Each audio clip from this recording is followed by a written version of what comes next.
तो दोस्तों refix India के यूट्यूब चैनल पर आपका फिर से स्वागत है। आज की वीडियो में हम बात करेंगे, हमारे पास यहाँ पर एक 28 इंची का सेट है जो कि सैमसंग कंपनी का है और इसके अंदर जो पैनल कंपनी ने यूज करा है वो BOE कंपनी का पैनल है दोस्तों। और इसमें जो प्रॉब्लम है, सबसे पहले मैं आपको यहाँ पर प्रॉब्लम दिखा देता हूँ। तो अभी मैंने यहाँ पर टेस्टिंग पर्पज के लिए एक अपना मदरबोर्ड यूज करा है।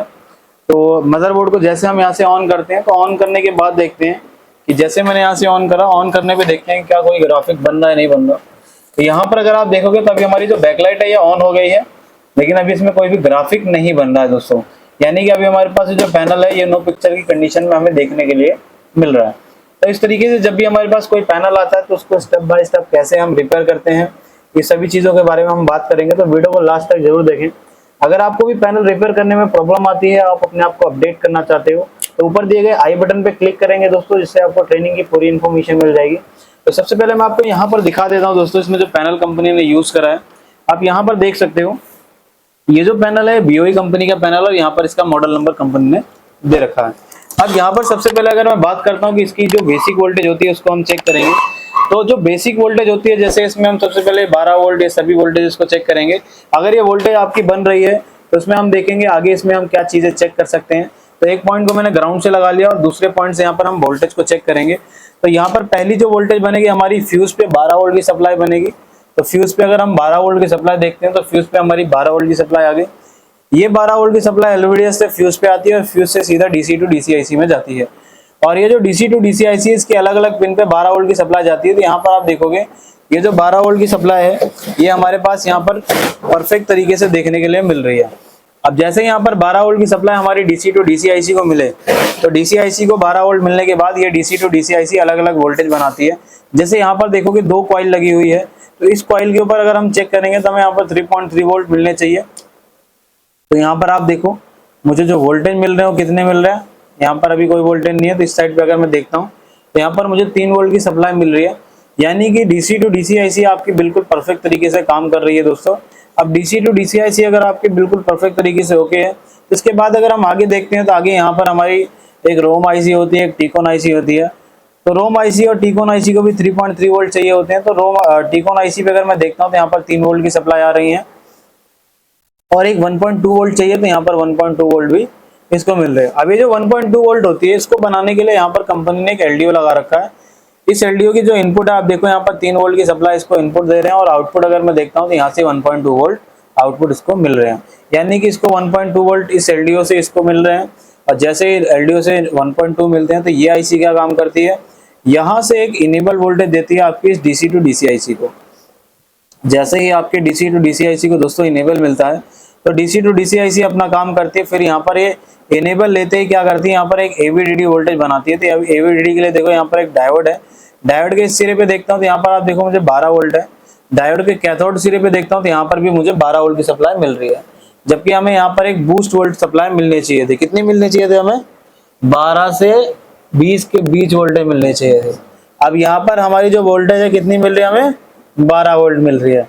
अब 12 वोल्ट का मतलब है कि यहाँ पर अभी आपका जो DC सर्किट है वो काम नहीं कर रहा है। अब ये कंफर्म करना है हमें कि भाई DC का सर्किट ओके है या नहीं। तो इस चीज को कंफर्म करने के लिए हम सेट को ऑफ करेंगे और मीटर का प्रॉप यहाँ पर लगा के रखना है। तो यहाँ से हम सेट को ऑफ करते हैं और देखते हैं। तो यहाँ से मैं क्या काम करता हूँ, सेट को यहाँ से ऑफ करता हूँ, मीटर को AVDD पे लगा के रखता हूँ और यहाँ पर मीटर पे ध्यान देंगे। जैसे मैंने यहाँ से पावर लगाई तो AVDD यहाँ पर देखेंगे, ये देखो यहाँ पर अभी जो हमारी वोल्टेज है वो डायरेक्ट कितनी बन रही है, 12। अब 12 बनने का मतलब है कि कहीं ना कहीं आपके DC सेक्शन में फॉल्ट है, यानी कि DC वोल्टेज को बूस्ट नहीं कर रही है। अब हो सकता है कि आपकी IC खराब हो या हो सकता है कोई कंपोनेंट शॉर्ट हो। तो इन सभी चीजों को हम बारीक से स्टेप बाय स्टेप देखेंगे। तो यहाँ पर ये जो DC to DC IC company ने यूज करी है, IC का नंबर है RT9955। तो यहाँ पर अगर मैं आपको IC दिखाऊं तो IC का नंबर है RT9955। रिचटेक कंपनी की IC होती है और इस IC की डाटा शीट बहुत ही इजी तरीके से मिल जाती है। तो अगर हमारे पास पिक्चर नहीं बन रही है तो इस कंडीशन में हम क्या काम करेंगे, सबसे पहले पावर को ऑफ करेंगे। पावर को ऑफ करने के बाद मल्टीमीटर को सेट करेंगे डीप रेंज पे। डीप रेंज पे सेट करने के बाद यहाँ पर सभी शॉर्टिंग को चेक करना है कि कौन से ट्रैक पे शॉर्टिंग है, कहाँ पर शॉर्टिंग मिल रही है। तो जैसे यहाँ पर हमारे पास ये पीएफ लगे हैं तो इन पे शॉर्टिंग को चेक कर लेते हैं। कोई भी पीएफ आपस में बीप नहीं देना चाहिए, चाहे छोटा हो बड़ा हो, कोई भी पीएफ आपका बीप नहीं देना चाहिए। तो यहाँ पर अगर हम देख रहे हैं तो हमें यहाँ पर कोई भी पीएफ बीप नहीं दे रहा, ना तो ये डायोड बीप दे रहे हैं। फिर आगे देख लेते हैं तो यहाँ पर भी अभी हमें कोई भी बीप नहीं मिल रही है, सारे एक ही लाइन के लगे हुए हैं। तो एक चेक कर लोगे कंफर्म पता चल जाएगा। तभी इसमें क्या है कि सारे हमने चेक कर लिए, लेकिन अभी इसमें हमें कोई भी बीप साउंड देखने के लिए नहीं मिल रहा है। और अगर कोई बीप साउंड नहीं मिल रहा है तो यहाँ पर जितने भी आपके डायोड है उन डायोडों को हम चेक करेंगे डायोड मोड की रेंज पे। तो मल्टीमीटर को डायोड रेंज पर सेट करना है और इन डायोडों को चेक करते हैं। तो यहाँ पर अगर मैं डायोड को देखता हूँ तो इसकी जो वैल्यू है यहाँ पर परफेक्ट तरीके से ओके है। फिर दूसरे डायोड की वैल्यू देखता हूँ तो यहाँ पर इस डायोड की वैल्यू भी बिल्कुल ओके है। फिर यहाँ पर एक मॉसफेट लगा है जो कि पी चैनल है, तो इसकी वैल्यू भी हमें 500 के अराउंड मिल रही है, ओके है। फिर यहाँ पर दोस्तों देखोगे एक दो टीवीएस डायोड लगे हैं। तो इनको अगर चेक करता हूँ तो इस पिन पे अगर लेफ्ट वाली पे रेड रखता हूँ, ऊपर ब्लैक, तो वैल्यू देना चाहिए, जो कि हमारी यहाँ पर 287 वैल्यू आ रही है। फिर प्रॉप को चेंज करेंगे और ऊपर वाली पे ब्लैक रखेंगे, नीचे वाली पे रेड रखेंगे तो वैल्यू आनी चाहिए, सॉरी ऊपर रेड और नीचे ब्लैक, तो यहाँ पर वैल्यू आनी चाहिए। फिर इसी तरीके से हम आगे वाले डायोड को चेक करेंगे। तो एक बार यहाँ पर हम ऊपर ब्लैक रखते हैं, नीचे रेड, तो वैल्यू आ रही है। तो यहाँ पर ऊपर रेड रखते हैं, अब नीचे ब्लैक, तो यहाँ पर भी वैल्यू आ रही है। फिर एक डायोड और लगा है, इसको भी चेक करते हैं। तो टीवीएस डायोड को चेक करने का प्रोसेस सेम होता है, लेकिन अभी यहाँ पर देखोगे तो इस डायोड पे जो मैं वैल्यू देख रहा हूँ, मुझे दोनों साइड से कितनी वैल्यू दिखा रहा है, 31। तो ये वैल्यू नहीं मानी जाएगी। अब ये वैल्यू दूसरी साइड से भी चेक करेंगे। तो देखो एक साइड से हमारे वैल्यू जो दिखा रहा है 31 दिखा रहा है और एक साइड से 45 दिखा रहा है, यानी कि कहीं ना कहीं ये डायोड आपका शॉर्ट हो रहा है। तो इसको हम बीप रेंज पर चेक करेंगे, क्या ये बीप देता है नहीं देता। तो देखो अभी आप यहाँ पर देखोगे तो डायोड को चेक करने में हमें बीप साउंड मिल रहा है, यानी कि हमारे पास ये जो टीवीएस डायोड है ये वाला दोस्तों, ये हमारा शॉर्ट हो गया है। तो शॉर्ट होने के बाद अभी क्या है, इसको हम चेंज करेंगे। तो चेंज करने के लिए हमारे पास कुछ पीसीबी होती है, तो यहाँ से हम ऐसे पीसीबी ले लेते हैं और इन पीसीबीओ से हम एक डायोड को देखते हैं। तो यहाँ पर आप देखो एक डायोड लगा हुआ है। इस डायोड को अगर हम चेक करते हैं, जरूरी नहीं है कि आप सेम सर्किट से ही लगाओगे, बस वैल्यू आपको पता होनी चाहिए कि वैल्यू सही आ रही है नहीं आ रही। तो यहाँ पर अगर हम इसको चेक करते हैं तो इसकी ऊपर वाली पिन पे और इस वाली पिन पे, तो इस पे अगर मैं देखता हूँ डायोड रेंज पे लगा के इसको मैं, तो यहाँ पर आप देखो दोस्तों यहाँ पर 287 वैल्यू मिल रही है। फिर इसके बाद अगर चेक करता हूँ यहाँ पर, तो यहाँ पर आप देखोगे इस साइड से भी जो मुझे वैल्यू मिल रही है, इसको प्रॉपर तरीके से लगा लेते हैं। तो यहाँ भी मुझे 287 वैल्यू है, यानी ये डायोड ओके है। तो इस डायोड को हम चेंज करेंगे।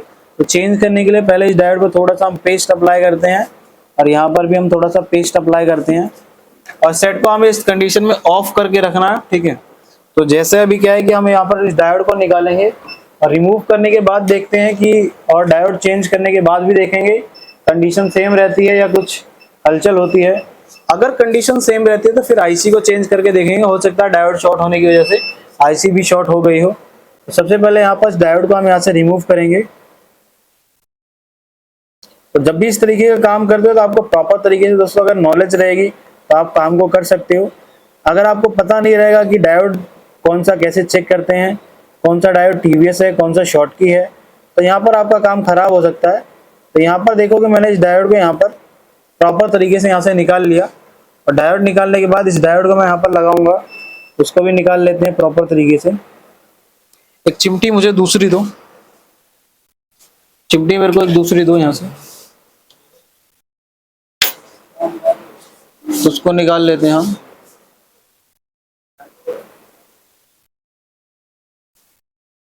तो यहाँ पर सबसे पहले इसको हम चेंज कर लेते हैं डायोड को, और डायोड को चेंज करने के बाद देखते हैं क्या कंडीशन रहती है। कई बार ऐसा होता है कि डायोड चेंज करने के बाद वोल्टेज ड्रॉप हो जाती है, वोल्टेज नहीं बनती है। सबसे पहले यहाँ पर क्या है कि हम इसको निकाल लेते हैं डायोड को और इसको हम प्रॉपर तरीके से यहाँ पर लगाएंगे दोस्तों। और जब भी डायोड वगैरह लगाते हो तो इसकी डायरेक्शन आपको सही से लगानी है, प्रॉपर इसकी शोल्डिंग होनी चाहिए। अगर ये प्रॉपर शोल्ड नहीं होगा तो कहीं ना कहीं प्रॉब्लम और बढ़ सकती है। तो इसको मैं यहाँ पर प्रॉपर तरीके से लगा देता हूँ।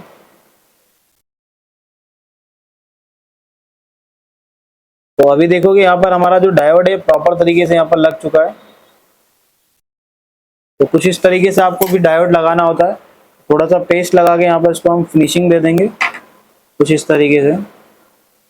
और जब भी आप इस तरीके का काम करते हो दोस्तों, तो आपकी जो हैंड स्किल है थोड़ी प्रॉपर तरीके से होनी चाहिए, अच्छी होनी चाहिए, तभी फिनिशिंग आएगी। तो यहाँ पर अभी देखोगे तो मेरा जो डायोड है प्रॉपर तरीके से यहाँ पर बैठ गया है। डायोड प्रॉपर तरीके से बैठने के बाद यहाँ से क्या है कि अभी हम इसको थोड़ा सा ठंडा होने का वेट करेंगे और थिनर से हम इसको साफ करेंगे। तो थिनर ले लेते हैं हम थोड़ा सा, थिनर और क्लॉथ। तो उसके बाद हम इसको साफ करेंगे और साफ करने के बाद देखेंगे कि क्या कंडीशन रहती है। ठीक है, तो ये हमने क्लॉथ ले लिया और एक थिनर ऐसे आपको इस पे थोड़ा सा ड्रॉप करना है और इसको साफ करना है ऐसे।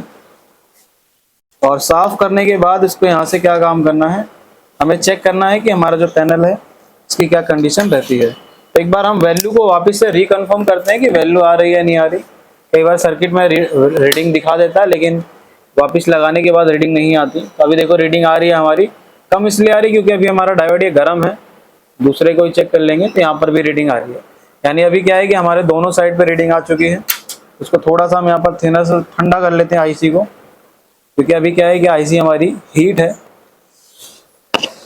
अगर हीट कंडीशन में आप यहाँ पर हीट इसको पावर दे देते हो तो क्या होता है कि आईसी शॉर्ट हो सकती है दोस्तों। तो अभी यहाँ पर हम इसको पावर देंगे और सबसे पहले एवीडीडी वोल्टेज को हम चेक करेंगे और यहाँ पर मीटर को लगा के रखेंगे ग्राउंड पे और देखेंगे क्या कंडीशन रहती है हमारे सर्किट की। तो यहाँ पर एवीडीडी पे लगा के रखा और यहाँ से सेट को हम ऑन करते हैं।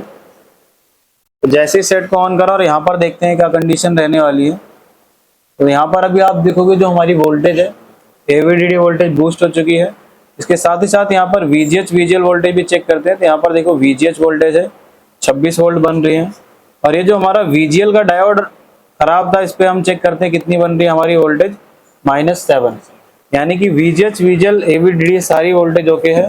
तो एक बार हम पिक्चर की कंडीशन देखते हैं।